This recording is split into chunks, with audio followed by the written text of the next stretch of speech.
And we welcome you back as we continue on our program for today. Time to find out about some very exciting travel opportunities for you. Chris Meyer back with us today. And Chris, good to have you back on the program. Thank you for coming in. Good to be here, Rob. Thank you much. And you brought along a special guest? This is Sandra Marshall. She's with Viking Cruise Lines, which has a wonderful product that can take you through the ancient highways of multiple continents. Sounds great. Well, Sandra welcomes you. I guess welcome back. You've been here before, Yes, previously, I believe. You know, this is a very popular, and we think of it as a new way to travel. It's actually a very ancient way to travel, correct? It is. I mean, if you think about history and how these cities were built in Europe, you know, the Vikings used to travel down the rivers and built the cities along the way. So it is a very old way, but new, right, with the way we're traveling nowadays. Well, and it's actually, you know, with the old word used to be a barge trip, and everyone goes, a barge trip. They think of a barge as that thing that hauls the trash away from New York City. No, no, no. These are luxury floating hotels, really. Right. And I think more and more people are wanting what they have on the deluxe ocean ships, you know, balconies and verandas and entertainment, alternative dining options. So the more we get ocean cruisers coming over to the river cruise side, you know, we've had to keep up with the demand and build ships that they're going to want to travel on. And I understand each year you're building new ships to keep up with this demand and to utilize and bring in the newest technologies. Absolutely. We have 6 coming out this year, 6 coming out in 2013, and rumor has it 6 more in 2014. I would imagine it's a rather specialized shipbuilding craft to build something for these rivers as opposed to building an ocean-going liner. Definitely, because you have to be able to navigate underneath some of these bridges along the Danube, so you have to have these wheelhouses that can lower and different things like that. So the 14-story ones that we're used to out there on the ocean are not going to happen on the rivers of the world. Yeah, that's great. Well, you were talking about the fact this is actually the ancient trade routes, and my understanding is that these were why the cities were established where they were, because this is where how people could travel in those days. Right. And I think that's what makes river cruising really interesting, is that you can kind of travel in their footpaths. You know, you're in Amsterdam, you're in Vienna, you're in Budapest. All these great cities are right on the water, and it just adds to that whole experience of exploring and seeing these destinations. Chris, I would imagine you get probably a variety of types of folks that come in to talk to you about travel, and some people have been to, you know, Greece 15 times, and they want to go every other year. They like the same location. Other people never want to go to the same place twice. And for a lot of people that have done a lot of ocean cruising, this is certainly a popular option for them. Well, yeah, river cruising, a lot of people are interested in it. I was telling Sandra this morning, one of our biggest frustrations this year have been people coming in wanting to book a river cruise on Viking in the next month or so, and they've been sold out. So, you know, there is a lot of interest, and, you know, we're already taking reservations for 2013 right now. But the great thing about the river cruises, say through Europe, are you could go over there and rent a car and check in and out of hotels and drive around and, you know, pay the high gas prices in Europe and everything, or you can float down the river and let the Viking staff get you there. Right. We talk a lot about the rivers in Europe, the Seine River in France, the Rhine, the Danube, the Elbe. Some of those are well known. But you're not just on those rivers, which are, I guess, the popular ones or the most well-known ones. You're on rivers in Russia. You're on the Nile in Egypt. Right. You're even in Southeast Asia and in China. The Mekong in Vietnam, the Yangtze in China. We do the Nile in Egypt. So it's not just European rivers, it's most of the major rivers of the world. I would imagine there are certain times of the years when some of those are maybe not as popular as other times of the year because of the weather. I'm thinking in Europe, for example, in the winter, maybe not a lot of river cruising goes on. No, and actually we're there through December because a lot of our clients want to see the Christmas markets. But January through March, most of our ships are dry docked in Europe. Yeah. Well, obviously maintenance is important as well with all those sea miles or river miles they travel.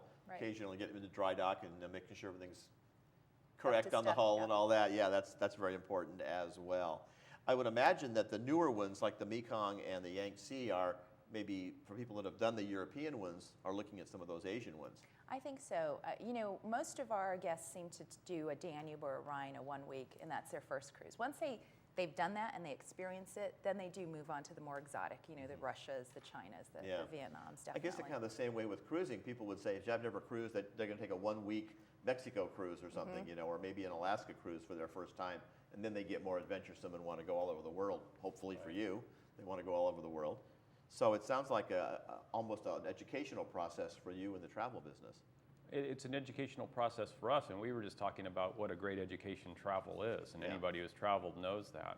We actually have a customer right now on a Viking River cruise in China, so that'll be an education, and this is somebody who's pretty well traveled, but never been on a river cruise before, so that's actually their first river cruise.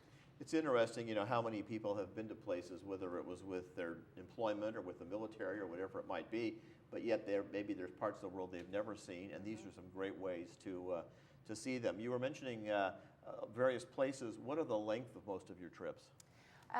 In Europe, we have 1 week and 2 week cruises. We actually added 2 new 3-week cruises this year because we're finding that people want to stay away longer once you take that long flight to Europe. Right. And then in China, we've got anywhere from 12 to 21 days, and the Mekong is about 2 weeks.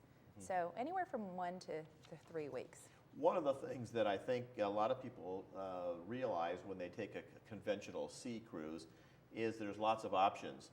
But there's also lots of options that there's a little extra money that crosses the path for. You were telling us that a lot of the things that maybe these other cruises charge extra for, you include. Right.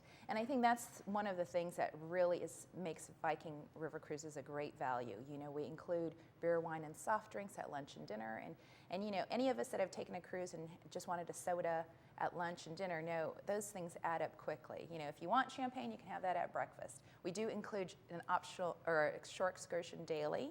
So again, those are the things that kind of add up. I always hear people say, oh, I got a great cruise, it was $300, but then my tab at the end was $1,400.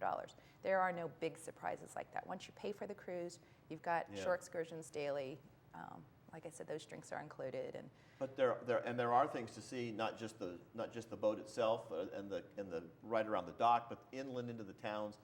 There's wineries and cathedrals and historic buildings and castles, all of which people have an option to go see. And I always tell people we're cruising through some great wine regions in France and Austria, Germany. We don't have a corkage fee either. So we want people to go to some of these local wineries, bring back your wine and have happy hour on the sun deck or in your staterooms, definitely. And hey, that could serve as an educational process for the staff of the ship as well. They would say, oh, next time we're going by that city, we'll stock up for our wine cellar as well. You know what? And that's the hot tip. You follow the staff when they get off the ship to the restaurants and the bar shops, the wine shops that they go to, because they know where the good stuff is. That's a great suggestion. That's a very good suggestion indeed. Well, I know for a lot of us when we travel, we like to do research. So these are places that are all well known and have been around for hundreds, in some cases thousands of years. So it's a great place to get do some pre-trip research and find out about that location, and then check it out when you get there as well. I understand you could even occasionally get a group together, maybe take a group hike or something, an excursion to one of these places. Absolutely. And depending on the size of your group, we can do something a little special for your group. If your group wants to go to a specific winery and that's not the winery we normally take our group to, or the rest of the crew, the rest of the people on the ship, we can arrange things like that too. So that's where doing that research is important before, because then you'll know what's in that town. You'll know that there's whether it's a famous jail or a famous cathedral or a famous whatever, you can check that out and enjoy all of that. The other aspect I think that a lot of people don't realize is that this is a little different from a motion standpoint than a cruise ship would be.